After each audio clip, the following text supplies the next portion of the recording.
welcome back to Crestone Radio and Podcast. We are live here at the Energy Fair with JR and Diamond. Watch out. So I'm going to turn this thing over to Brother JR. Oh, Leah. I'm sorry, Leah. Hi, I'm here. I apologize. I forgot your name, Leah. I apologize. Technical difficulty. Yep, there we go. So, there you go. Boom. There we go. So we go to the cam here. There we go. JR, go ahead. Well, I want to introduce Leah and Diamond from Oppenheimer Ranch. And they're joining us today live. We have an audience out here watching us. They've been here through this whole Crestone Energy Fair, so have I. This is my second year. They've been here for a few years now. 7 they've been living in Colorado. I'm not trying to give away too much of the information, but these two people have put forth a strong effort, and I mean one hell of an effort, excuse my language, to bring forth the mentality of it's on us.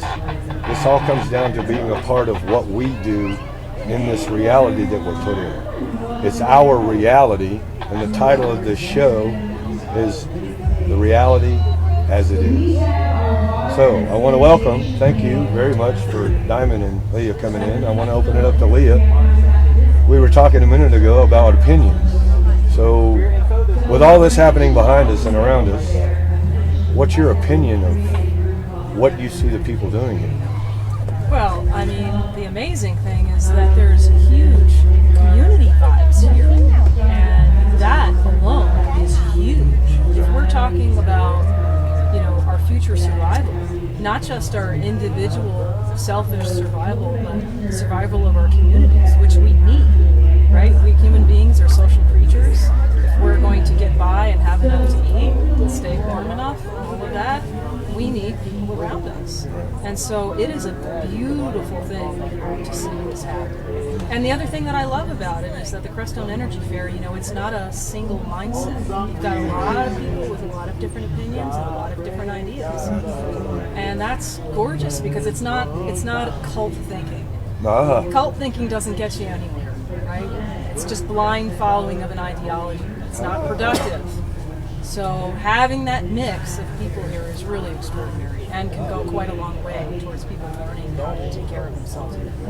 So what actually do you think you get out of, you yourself personally, get out of coming here every day or every year when you come here? What do you think actually you take home with you when you leave here? That's a really good question, but I would say that a lot of it is really about networking. Meeting people with other resources that you can trade with, or some of those resources might just be ideas. There you go. That is invaluable because, again, we're social creatures and you can't get by without that. Also, in my opinion. Well, I come away with, and more each year, hope for the future, because the kind of stuff that's going on here with alternative building, alternative energy, and the gasifier project. I saw some guys here with solar power generator. I mean, like all the cutting edge stuff is here, and it's integral because it needs to be integrated into this new paradigm, one in which we're self-sufficient. The biggest worry that we had when we started the Oppenheimer Ranch project, my biggest worry, which is a prepper problem. And so if you were a prepper like 30 years ago, it's like, well, what happens if the ship actually hits the fan? And there's only 3 preppers in the city here. That's right. All these people are coming here. That's right. Because we're going to be burning the fire, we got the electric, and we got all the food. They're going to want what you have. And that is a big problem. Big problem. Big problem. So then you need enough money to go and buy a bunker and go in the middle of nowhere. That's that's how you save. But the reality is, and the more people you talk to, and the older and wiser you get, is no one, even a group of people, is going to make a left and walk into the woods and do it. Right. That group is going to fight. It's going to fall apart. They're going to kill each other, and it's over in the middle of nowhere. What you need is a community, and that's communities can work through problems and issues because everyone's not stuck in the same cave. Well, I want to bring this up. Earlier in my past, just recent past, we had some people, 40 people, try to get together and create this community, and we went all in, all of us. And I'm not going to say that it failed, because failure means that you did it once and you're never going to do it again, and it just can't be done. But I think what happened is the people that were a part of it, and this is why this topic is the reality is. The reality is that even though these 40 people were willing to come out of their pocket to buy the property, come out of their pocket to pay the expenses of everything needed, they weren't ready to come out of themselves to let the other people just be themselves. Because the hardest thing I think the community effort has to have, and this is where I'm coming from, is that I see people wanting really hard to try and do this. But they can't get rid of their city mentality either. Well, they also can't. Move here. Well, they can't get rid of the idea that there's no I in the community unless you go right and dead smack dab in the middle of the unity. You're smack dab. The I is in the middle of it all. So you have to, and this is what this is all about, and this is the reason I brought them two on here, is because they're living this life. They're doing it. They're not just talking about it. They are bringing experience to the table. Everything that they have on their videos, everything they do in their life, everything that they speak about, their fiber of their beings is about them bringing forth this mentality. Today is the day that we bring forth the understanding that we are all in the purpose of having to do this. We need to step up and find a way to make a greener planet, to find a way to make a much safer place for our children. We won't go into that because that's a really sour subject for me. But our children are our future. And if we don't do it now, then when our kids grow up, they're going to learn that their parents didn't do it. Why should I? And this is passed down to our children. What do they call it? The sins of the father. Right? We pass this crap down to our children, and then they do it, and they pass it down before it's so muddled. So, what do you think if you had to give harsh advice to the people that are mocking, are saying that it's not going to work, or who are sitting on their butts and saying, well, I don't have the vigor or the want to or the drive to get up and do this. Okay, you go ahead and do it. So what would you say, Diamond? Please give us your harsh reality. Let these people hear, okay, here, smack them in the face with a fish. Well, the harsh reality is from what I've learned is that it's attraction, not promotion. So no matter what I say here, if nobody wants to take action and do anything, they're not. They can mock us, and they'll think that their $1 million bank account, their 401k is going to save their ass when something happens. Because if there's no electric, then your bank doesn't work. You don't get that money. And I don't think people get it's that simple. And until the electric comes back on or the bank opens back up, you don't get that money. And if you don't have the wherewithal, that money used to get you your caterer or your chef and whatever you wanted, delivered to you immediately. Right. If there's no electric, you don't get that money. There's no luxury in it. No. And what I mean by attraction, not promotion, because we're not going to change anyone's mindset, is that your community. What struck me was there's probably a lot of people going into that had expectations. And you can't have any if you're going to go into that and for it to be successful. You all just have to be whatever you are. There might be 8 people that are completely useless. And then you just keep them out of the way. That's the best thing you could do there in order to make it work. So what I found that's working for us is the channel. So I was like, look, we can start doing these videos that are practical, so that teach people how to plant a tree. And it doesn't matter if the neighbors don't plant a tree, we'll keep planting trees. And then we'll keep, making eggs, and we'll keep growing food, and we'll keep doing it better. And people will interact with us, and they might look at us and be like, But what happens is people then, like our mail lady, hey, can you, after a few years, she wanted to know about our chickens. Because people want, and what was she doing? She was raising her own chickens, but she needed advice. Yeah, she just started. So. She had just gotten started, and this is what happens all the time. Like, people get inspired, and they either decide to do something that's similar to what we're doing, even on a small scale, or they don't. Right. If they don't do it, it's not going to happen. I think it's that simple. You got to just do it. I mean, it's really that simple. And it's this event. I mean, this is why I love this event, is because this event is what is doing it. we promote the event, but once the people get here, it's attraction to what they see and they hear. They watch the how they're doing hempcrete. I mean, all the newest construction stuff's going on here. That's great. And with all the people with the most experience in earthship technology and passive solar and everything is here. Right. And it's really in a place where you could leave your car unlocked. And It was back in the day, man. But Well, yeah, in I all wouldn't do it now. I actuality- wouldn't do it now. No. No, well, in all actuality, my Jeep is sitting right up there. you've just announced it on radio. Good And we're job. live. Let them come We take are it. live. I challenge you to come and take it. Well, the point is this: is that the people. Okay, I'll give you an example of the people that are around here. Okay, there's a person that lives in this town. He's been here quite a while. Jeff knows it. And there's another person who just happened to be walking down this hill right here, and he walks up to Jeff and he says, "Do you know this person?" And Jeff says, "Yes." And he said, "Well, I found his wallet on the ground." And he handed it over to Jeff, and Jeff asked him a question. And this is what I'm trying to say, that I'm not really concerned about him taking the Jeep, is because the guy, he asked Jeff asked him, he says, "Well," he said, "Did you take the, what about the money that was in it?" He says, "I don't know if it has any money or not, I didn't look." Okay, so the idea of the people around here is that it is a community that we all watch each other's backs.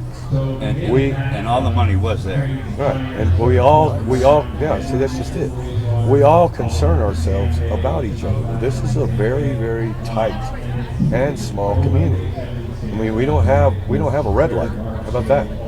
We have a couple of stop signs. We have a couple of sidewalks. Okay, we have a mercantile, which is a hardware store and a grocery store, and we have a couple of restaurants, and so it's not really so. Health food store. But what attracts the people here is that it's a very spiritual place. Now, you come here and you've experienced the spirituality. I know you have. And I think the spirit is what is going to have to get these people off their butts. Because the physicalness and the drive just don't seem to be there. I look at all these people. I've been all around the world. I've traveled many, many years through my ages.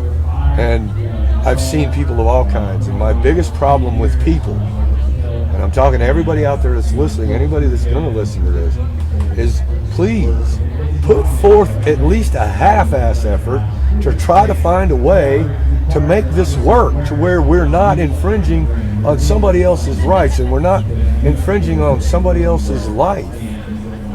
These two people have been doing this for 7 years. I think they've probably been doing this their whole life.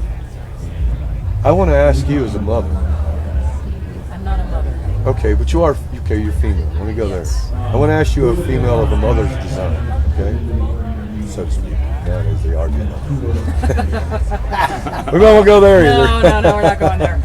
But the idea, okay, with your nurturing understanding, okay, what would you think the mothers would have to say to their children, their grandchildren, their great-grandchildren, being able to stand before them when their children, their great-grandchildren, or great-great-grandchildren stand in front of them and say, "Mommy, why didn't you do something?"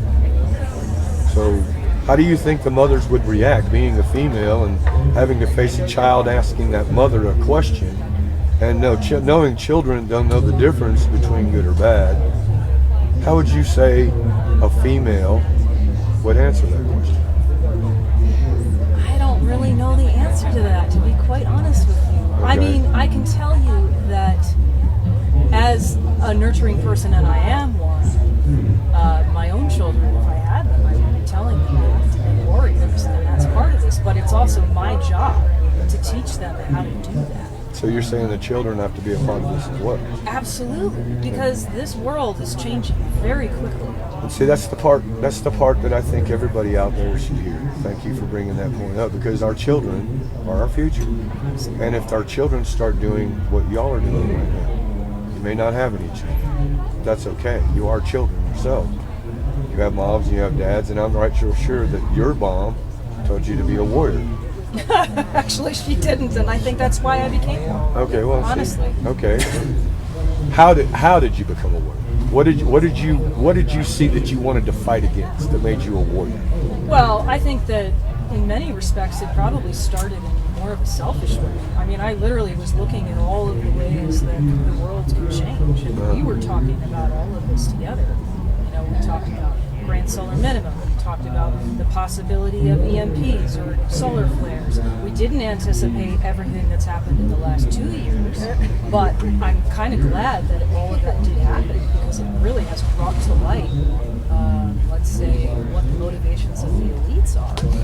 Well, Right. and the vulnerabilities of the systems, Well, right? Supply chain. Supply chain issues. I mean, come on. do you think that's purposed? Of course, all this is. If we could say the G word, I mean, this has been an ongoing process for decades. You mean the mental controllers? The money funders? Money funders. Follow the The money. Rockefellers, George Soros. Yeah, and a lot of Follow people the call. money. I mean, we know about the Great Reset. Yes. This is not. It's a book. There's a freaking book Yeah, written about it. yeah. So there is Completely.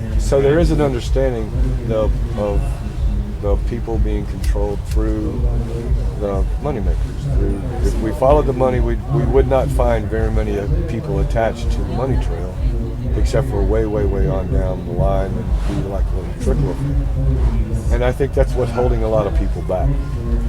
But see, there's this situation that we're in right now where we have this ability to go on podcasts like we're doing right now. And we can say our truths because something way back in the Bible that talks about man was put to sleep. But I've read the Bible and I've read it several times, and nowhere in there does it talk about when man woke up. But it talks about in the end it'll be a great awakening. So I think this is the time that we're in right now, is this great awakening, understanding that, okay, you either put a foot forward or you fall flat on your face. I'll be right back. Absolutely, and I also think that this has happened repeatedly over history. Well, I think we've seen, and civilizations have crashed many times, and I think that when this happens, it's an opportunity. It's a spiritual opportunity. well, The Native Americans have talked about this to prepare ourselves for centuries.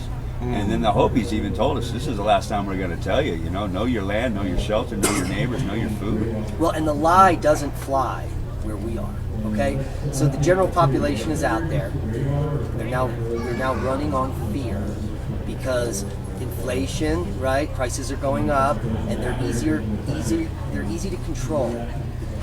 The money funders can easily control them because they have the false idea of scarcity. And because But there is no scarcity. So the reality is, like, do I have to go to the grocery store to pay that money, or do I have to go to Lake Vyasino and catch 59 pounds of trout tomorrow? And do I is that the abundant thought process I need? Be like, I could really live abundantly and by thinking a different way. I don't need this store. That's what I do every year. Every year I go to a local farmer here, like a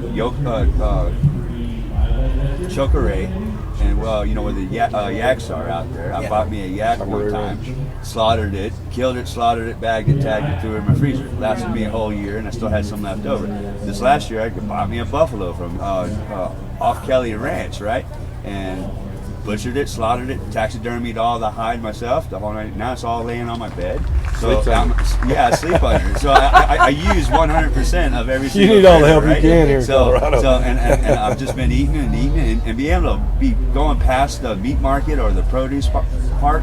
It's great, and I can only go in there just for like. You see the condiments. Chinese meat, the strip steaks at $20 a pound. Yes, I know. And God only knows what's in it, right? Or how high that price is going. That's the reality. Yes. But Diamond's point about this scarcity mindset, I think, is a really critical piece of all of this, right? Because you've got people that are in a scarcity mindset and they're afraid because they've been told to be afraid of all sorts of things in the last couple of years. Well, guess what? Now it's really easy when the supply chain stuff gets worse. That increases their fear, and those people are much more easily manipulated at that point. Well, so when some global elitist comes along and says, "Here, we have the solution. Look at all this food we're making in our, this lab-grown meat that we're making that you can have or whatever, people will they'll readily accept it because they're scared out of their minds and they don't know what to do and they're not prepared. Exactly. They're going to make you eat bugs, and if you're not doing good, FEMA's just going to step in and bugs do will a kill. State of emergency, and then you're going to some re-educational camp or someplace to be able to be re-educated or sheltered or brainwashed. Yeah. So. Well, if you're talking about eating bugs, I would bring forth this mentality. If this doesn't wake you up, nothing else will. Okay, you want us to eat crickets. Well, that's great, but stop shooting pesticides in the air so the crickets aren't poison. The crickets will hurt you though as well. The crickets have chitin in it, which is toxic. Exactly. And there are certain parasites in 80% of insects that are transmitted to humans, and this will be just a mass dial. Well, I think, they make us eat bugs. Bugs are only eaten in the poorest countries where there's no other food. And they're trying to sell it off like, oh, they eat bugs in other countries. I'm like, yeah, in other countries where they don't have clean water. So it's in a country that we have access to clean water, we should not be eating bugs.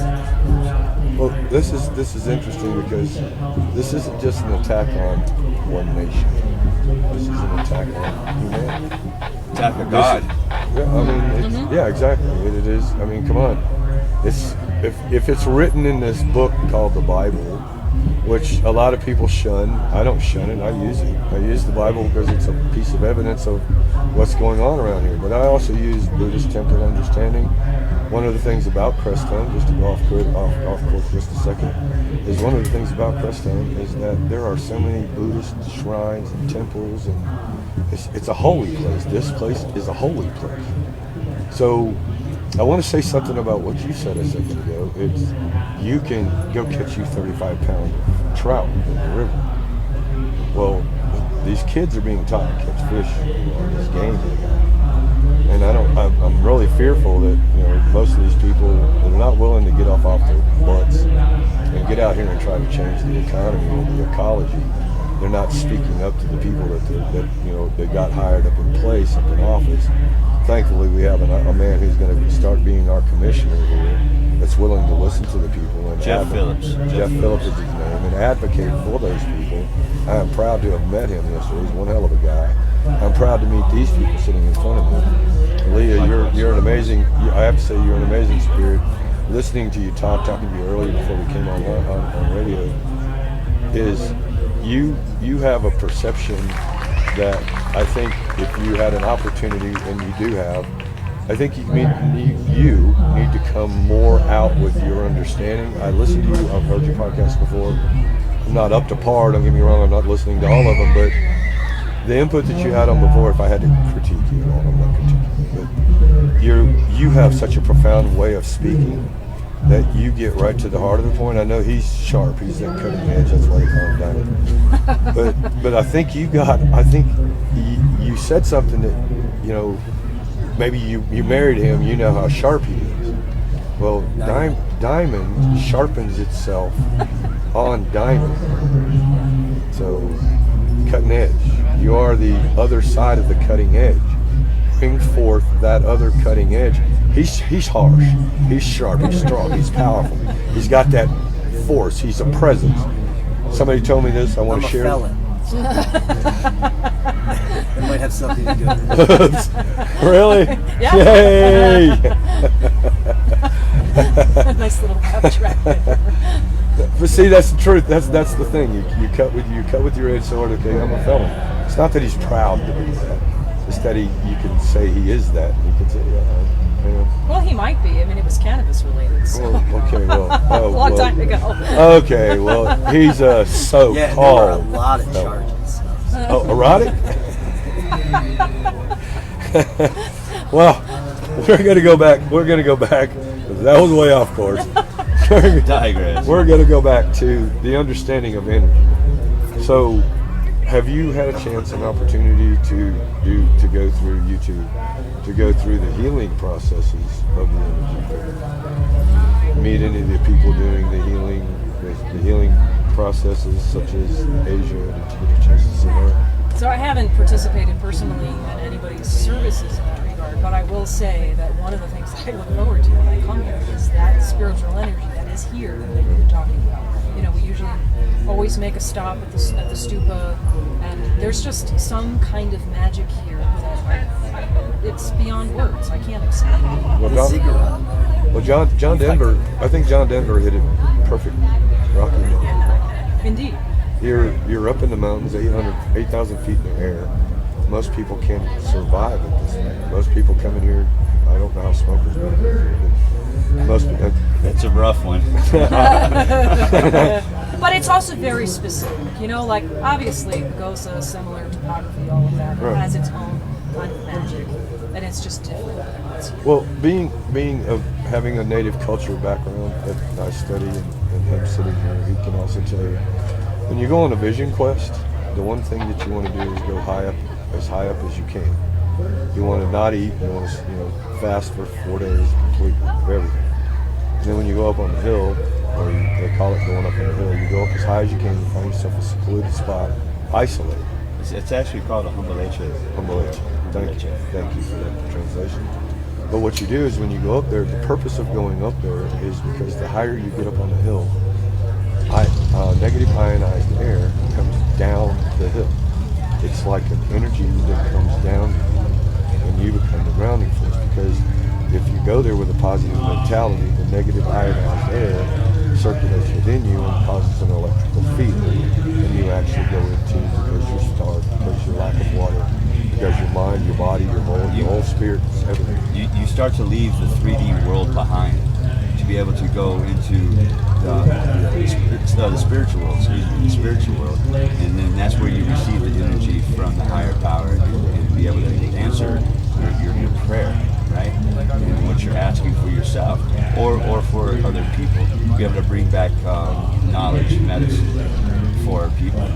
So that you have to imagine that the people that are living here are getting constant negative ionized air coming over that mountain. And we can tell the weather by what's going on across the lake. If it's raining over there, we're going to get it because it goes around in a horseshoe. I can feel it with the bullet in my leg. But the understanding of the spirituality, the understanding of us having to, okay, here it is, reality. What is this reality? Is it a spiritual reality? What it is if you choose to. Is it a got to give all you can reality? What it is if you choose to want to make it. I know that giving, like you two do, giving to yourselves first. I got to say I applaud you that you love yourself first. Exactly. Okay, because the understanding that we get, and you said this earlier, is that you do it, your neighbors see it, they don't join, you do it, you increase it better, you make it better, you keep doing it. You keep doing it. Well, eventually somebody's going to drive down the neighborhood and they're going to see what you're doing versus what everybody else is doing. They're going to see the differences, like this place versus Oklahoma or Colorado or California or someplace where there's a dense amount of people versus here there's a dense amount of love, energy, and spirituality. Like you said, the ziggurat. I explained the ziggurat to this young girl down here.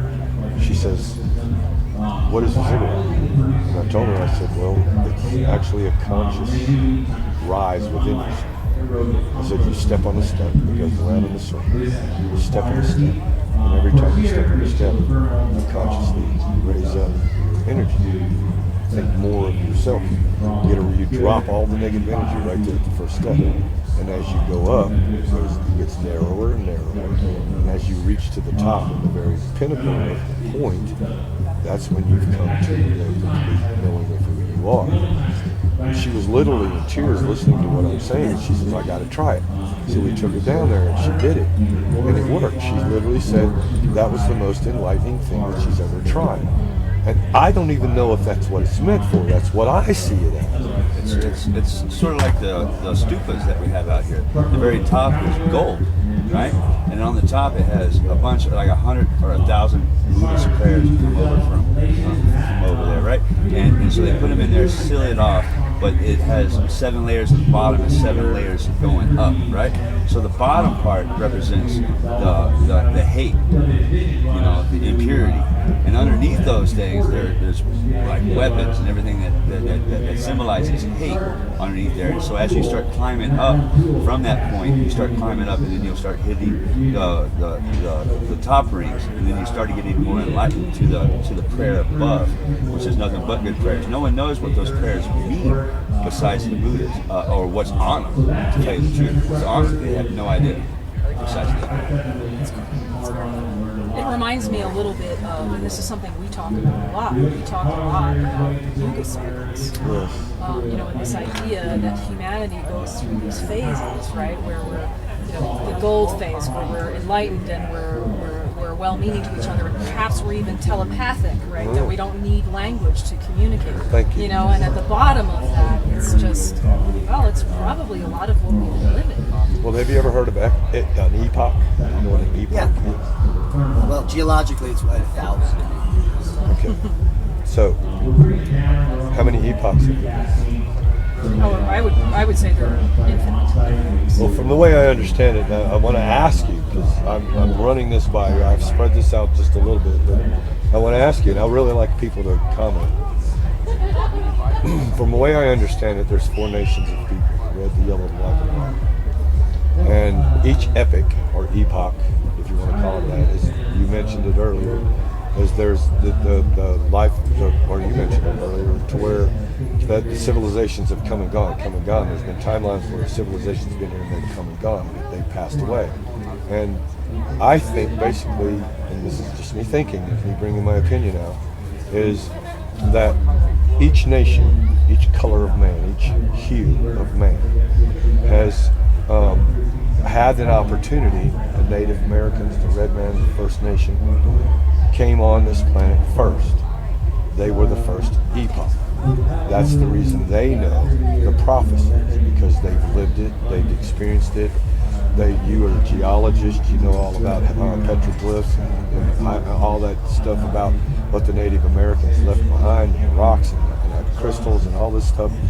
So it's basically, I think we're on the very last, the white man. This is a white man's world, white supremacist. It's all about the white people. And I think the black man was before us, and I think all the architecture. What I'm questioning you about the architecture. Have you ever looked at the architecture that's here that we use for cathedrals, public buildings? That it has a spire at the top, a dome underneath that. The spire is normally gold or brass or copper.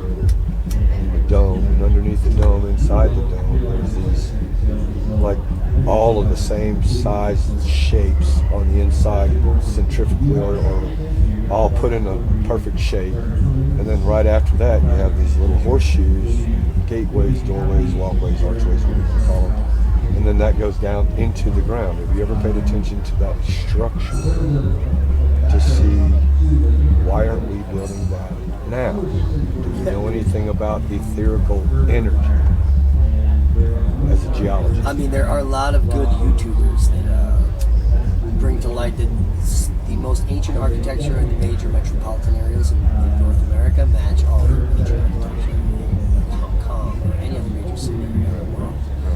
And where are these architects and artisans that are building this way? And carving pure Indiana limestone and shipping it all over the world. It's just not happening. It's like we were a megalithic culture and we had information, and somehow the money funders bought it all and burned it because their corporations can't make money unless they build mansions, have OSB factories in the middle of the ocean. I mean, it's the people that are at the highest level of multinational corporations that make decisions. And then who's making the decisions above them? I mean, that's the question. Those are the ones that I think... Because they supersede any government, right? That's like the Earth government. Who are those people? Well, see, I think that's... Who are them? Well, see, that's what I think I was alluding to and getting to, going back to what I was talking about with the 4 time periods, 4 epochs. If we're in the white man's world, then it's the white people, it's the Rothschilds, like he said. Rothschilds, the Rockefellers, what's his name? George Soros. Soros, there you go. All of those. If you Klaus just have, Schwab. well, if you look at their name, they're- okay, come on. You're so wrong. Anyway, this is the brutal truth. But if we look at the reality, okay, you just mentioned Schwab. Okay, all the names that we mentioned are names of a certain type of people. I won't say those. Evil, rich, white prick. How is it that they all resemble like evil villain characters now? Did you notice that? Like Right. Klaus Schwab and Well, his right hand man. They're come out of like a graphic novel or something. see, How did that happen? Yeah. I think the outside. So Orwellian. Hysterical. Well, I think the outside world pours in onto you when you treat the world outside in such a heinous way. I mean, if I wanted to put any blame on anybody, I put the blame on all of those people. Why? I would actually, I'm sorry to interrupt you, No. but we actually talked about this recently, that I think that the reason that those people appear like evil villains, it's because of our collective consciousness. Thank you. Right? We've all seen it in movies or whatever, and then we have that in our heads, and then these people show up who really act like evil villains and do evil villain things, and then that's how they get that energy, because it's us putting it on them. So if And I'm you're- not saying it's our fault, but, you know. So I read and have been learning a lot about all this, and I'm hearing that all the roads lead to the Vatican. Okay. I'm in total agreement with that. Well, yeah, because if you just go back to the Dark Ages, that's where it began. The Vatican had everything to do with that. And then the burning of all the books. And this is Seklek. I mean, the burning of the books in Alexandria was a previous cycle of this. Yeah. So if they can erase all of the the perfect ways we were building or whatever technology we had and start over, then they all make the money from that point on. It's that simple. Well, and Diamond was alluding to, this global megalithic culture that we believe has been here probably time and again, and you can see it in some of the architecture that's matching in various parts of the world. Well, if all us little peons, if we all know about this really extraordinary, capable, global megalithic culture that can probably do things that we don't know how to do technologically these days. Yeah. Right, not yet, right? But we did at one time, and I'm thinking about things like, there's evidence in Egypt, for example, of these long poles and walls that are insanely precise. And the only way we know how to do that is using diamond tools. Well, but supposedly this was a Bronze Age culture? Okay, right. And where are all those Bronze Age tools? Anyway, point being, I think that that information is hidden from us for a reason, because it's very powerful knowledge. Or like Diamond said, it was destroyed like the Library of too. Alexandria. That hurts me when I think about that, because that's knowledge that was there from every culture across the planet, I imagine, because that all came from Alexandria. He conquered all throughout Europe and Asia, and he gathered all that information, and then he put it in that place. And there could have been those Bronze Age tools that you're talking about. There could have been the diamond tools that they used to cut those damn stones so perfectly. We don't know the tools, the equipment, and this is where I'm coming to is over the ages, we have learned, that we have seen that there are abilities that we have yet to, in this culture and age, come forth and bring to you. I think because we're a lazy people, we've used the internet instead of getting out on our own and finding the path. We used our internet, and I really want your input on what I'm saying. We got our internet to sit us on our ass and to make us, feel, like, okay, I can ask the question and know anything I want to know, but to really get out there and do it, to get out there and see it, to get out there and experience it.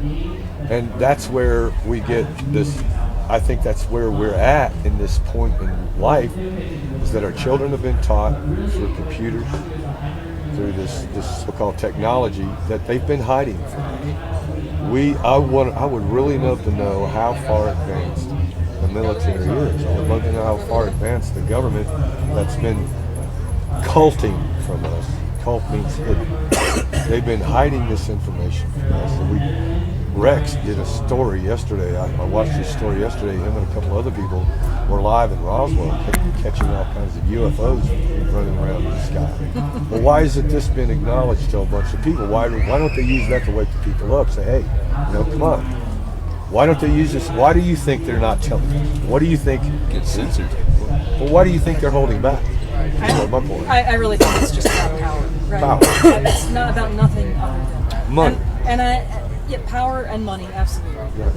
And it's a sickness. It's a logical answer, isn't I mean, Bob Lazar revealed it 40 years ago. The government had alien craft, they were reverse engineering, that came from an archaeological thing. And that's very believable and palpable.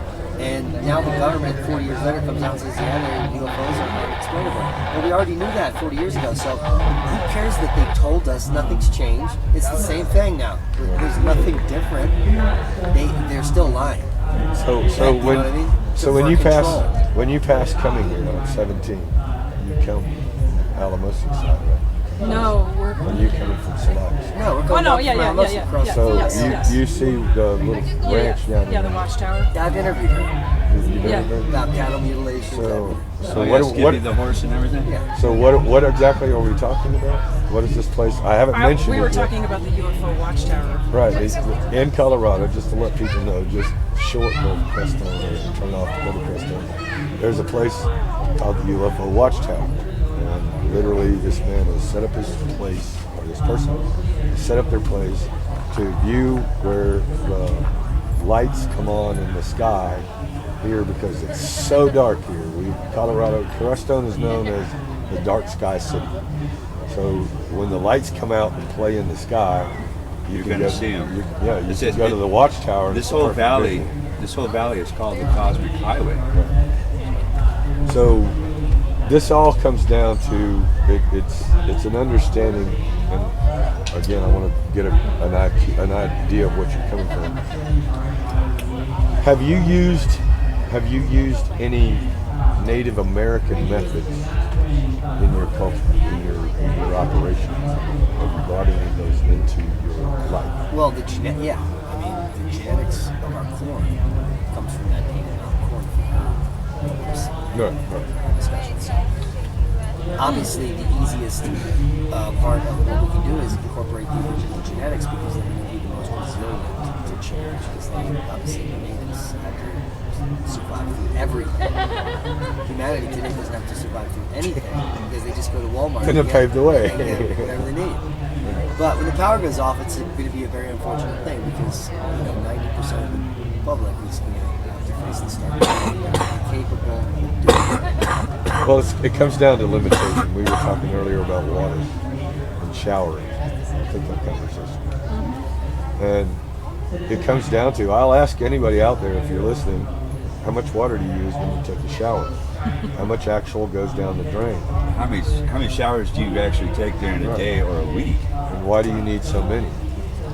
Because the truth of the matter is our body odor is what attracts us to each other. You know that? Men, when you put deodorant under your arms, you're actually causing women to be unattracted to you, because you are not putting out pheromones.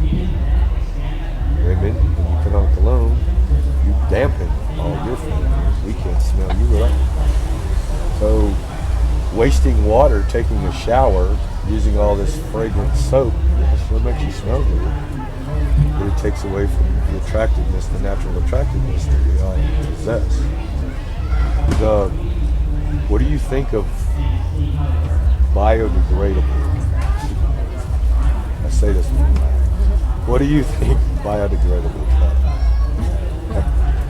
Have you ever heard of a test where they test these to see if they actually degrade? Well, I can tell you that the biodegradable produce bags, they degrade in like 2 freaking days. In your hand. Like, you're like, what is this? What is the point of even having this bag? I would rather just be paper. So is it? The reality is that from a scientific standpoint, there's very few things that are not biodegradable. It's just a blanket term to charge you double. And all they're doing is accelerating the decay rate of the product and charging you more, when everything has a decay rate. Well, I'm wondering if Except for like fiberglass. Right, you know what we make windmills out of, right? All of those blades just get buried. Fiberglass has a residence time. It's very long. So if you're here in 8 million years, it'll be gone. But it's a long time. And they're all made in China. Yes, and they're polluting the earth. The irony of that. Yes. Well, see, I'm bringing this around back around, because we're here at the Energy Fair, Crestone Energy Fair, It's August 28th. It's about to be over. My birthday. It's Diamond's birthday Yeah, it's today. Diamond's birthday. Oh, happy There's a birthday! I have to do a Yeah. quickly. Now, Diamond's got a booth here, and I went over there and I've seen a little bit about it. Tell me about the booth that you have. It's the most badass booth in the world. So what is it doing? We give away the remainder of the cannabis we grew last year to the community. And the amount grows each and every year. And plus, I've diversified. We're going to the seed exchange now, and that's become very cannabis friendly. Good. And so, as long as you're giving away, it's completely allowed in our state. And that's why Colorado is awesome. Right, exactly. And at the same time, and we're doing it to attract people for a number of reasons. Because a lot of people that want free cannabis don't necessarily know for it. But when they see that we're giving away free seeds and we're talking about what we're doing and everything's free, then they can become interested in it. We can start dialogue and conversations and give away massive amounts of local seeds. These are seeds that are going to work even if you're probably not that good at growing. And then that can inspire people to continue to do and maybe think about expanding. There's a nice little analogy here too, right? I mean, seeds are really just genetics. It's information, and that's essentially what we're giving away. I mean, there is information in the seeds because those are the seeds that will do well here. You know, it's the same with the corn. You know, that corn has all of the information, all of the corn kernels. You just have to cultivate them. And it's true of ourselves too, right? Like all of that lost information from past civilizations, we have all of that in ourselves. We just have to bring it out, and that is what allows us to survive. Well, our ancestors had the technology, so if they had it, then we can. Well, and I've had you're explaining what was the go up on the hill? Humble. So I had a similar experience when I changed my diet and got into meditation, and I was celibate for a period of time because I was trying to access the higher realm. I had it down, and it happened, and it changed everything. Well, that's you got him talking. She asked earlier if we could mention this. Higher source, higher power, higher being, God, Brahma, whatever you want to call the creator. I call it creator. The creator of all these things gives us the ability. We have all within us the completeness of that corn. The seeds. We're planting seeds right now to the people listening. And we're planting seeds here to the people that come and listen to all the talk that you listened to you earlier. You planted the seed into their consciousness that they're going to take out into this world. We're asking the people that are getting these seeds, we're asking them to cultivate them. Like you said, you got to cultivate them. You got to give them earth, good earth. Give yourself a good open spirit to let that energy come in and say, okay, it's time for me to get off my butt. Okay, it's time for me to start doing something for this planet. It's time for me to start answering to our children. I do not want to stand in front of my great-grandchildren and tell them I didn't do anything. Well, what did you do? Well, your great-grandfather stood up and told people. He got up and he did it. He did it in his house. He did it with other people in the neighborhood. He went out and he showed people how to do it. He gave this information away to them. He planted the seeds. He gave them the seeds and the information to cultivate their own understanding of this. Why? Because I'm not just going to go on mine. I want to go on yours. I want to go on everybody's. Because when we all put it in, and it's time to get off your ass, people. It's time to give us your point of view. I've asked everybody here to tell us, what is your point of view? What can you do to help save the planet? It's an idea. What do you? Sorry, I was just going to say that when I can't even tell you how many people emailed us, saying like they want to come out and volunteer and work on a farm or something like that. And then part of their spiel is about how they don't want to just like write resumes and do this. They want to do stuff with their hands, and it's like, okay, that's wonderful, but like you don't need to come to us. You don't have to come to us to do it. Why aren't you doing it now? Go in your backyard. Like we're not dig a hole. We're not this is something you want to do. There's nothing special about us that is going to make you do it. When I was in the city, I didn't have any property, and I really wanted to grow. So I just went to the park and I found a spot where no one is, and I dug some shit and I planted stuff. So nobody taught you how to do what you do. Oh no, as far as gardening, I mean, I had to garden as a kid. But when I was in the city, I found a way to grow. But you know, what I'm saying is nobody has taught you to. You didn't have a place. You didn't have an Oppenheimer ranch to go to. No. So how did you? We just got out here and You we have to started see doing what it. was our land was nothing. See, It was and this is the point of what you were just saying. Is why did they have to come to you? Well, Create your own Oppenheimer ranch. Create the only place. Your place is the absolute perfect place. I found out the other day. I was on the property that we live on. My wife and I that we live on. It's nothing but sand. I mean, sand.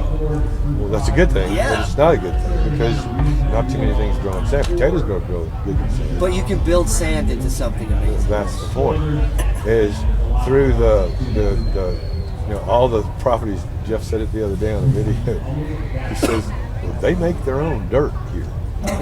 Okay, and basically we have a dump site right around the corner from where we are. So, excuse me. We have a dump site right around the corner from where we are that the people, when they trim their debris, they carry it down in the trailer and they drop it there, and then the POA chops it up and they can come back and get that as mulch. They throw dirt in it, they throw this in it, they throw that in it. But that's all created by the property owners of this place. The property owners voted that they would have some kind of compost pile so that they don't have to go buy it. They can create their own. It's the understanding of these people in this town have stepped up. You people from your town, Augusta Springs, have stepped up. You're the seed that people see that they want to do this. They want to be out here making the change. But they don't know how. They're afraid how. And I think if they'd simply walk away from, as you said, fear, you said it too. Fear is what stops us. If you would just not be afraid, love the seed that's in your hand, dig that ground and love that plant, saying, thank you for coming into my life and making me learn this. And then take that, plant it. And then let that be your future. And recognize that today is the day you start. And that's why I invited you